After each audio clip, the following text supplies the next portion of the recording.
let's get to it. Let's get to it. This first match that we're going to cover set the stage for what we saw later on. I know some feelings were hurt on the show. We exchanged some text messages.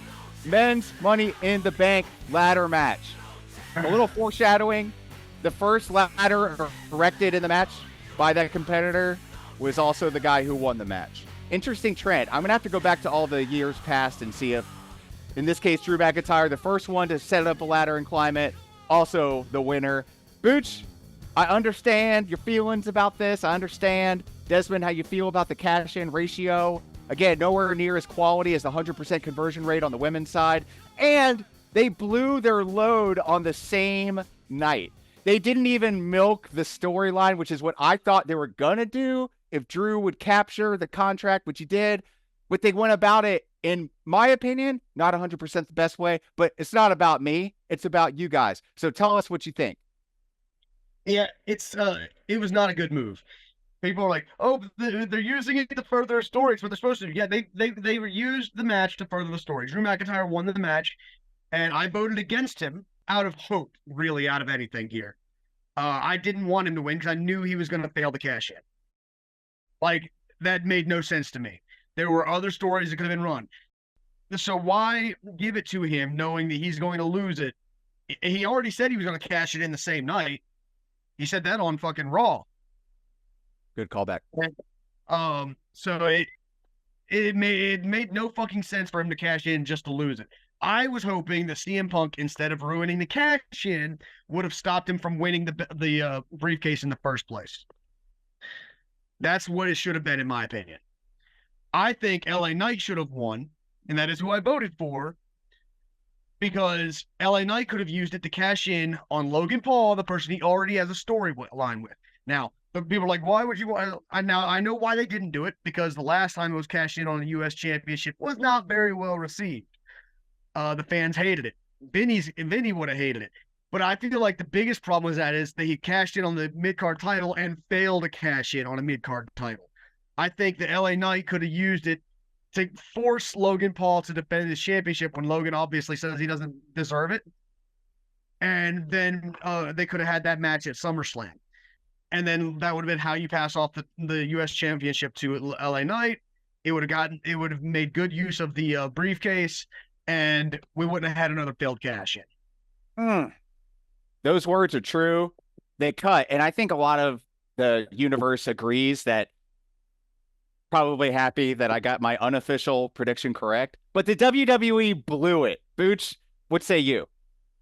This was an incredibly stupid decision, and it completely killed the match. Like, I picked Carmelo Hayes. That was my gamble in this one.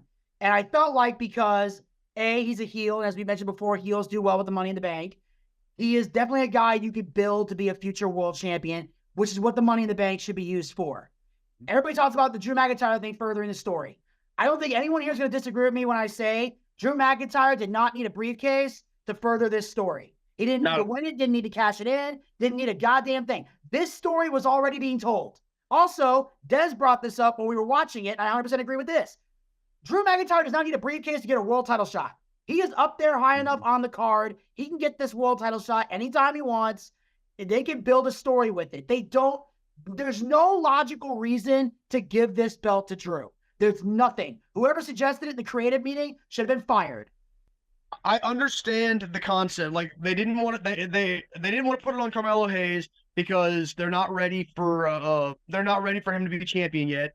The world titles all have storylines going on that I'm sure they've got a whole year of that shit planned right now. The way the long-term booking is going. I think they were worried about booking themselves into a corner and then not using it until the last second. And I think that's why they went a different route with it. But they didn't want to put it on give it to LA Knight because of how badly received it was cashing in on a mid-card title the last time. But at least that to me would have furthered the story, that it made sense to help further the story. And that was my only thing with that. Carmelo Hayes, I agree with you, would have been a great person to hold it. But how long would he have to hold on to it before they have an opening for him to be champion? Well, here's the thing. They got a year. They have until July of 2025. I agree. Like I said, I think they were worried about waiting too long with it. Well, that's the thing.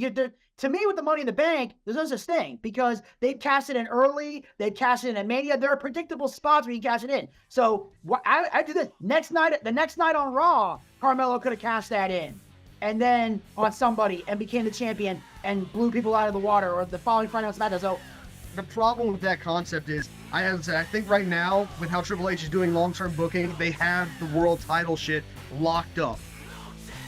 You know what I mean? And I didn't. Well, I hope they're good ones. Because, like I said, I think that's why they went against it. I'm not saying I agree with it, but I'm saying that's why I think the logic is why they didn't go that route.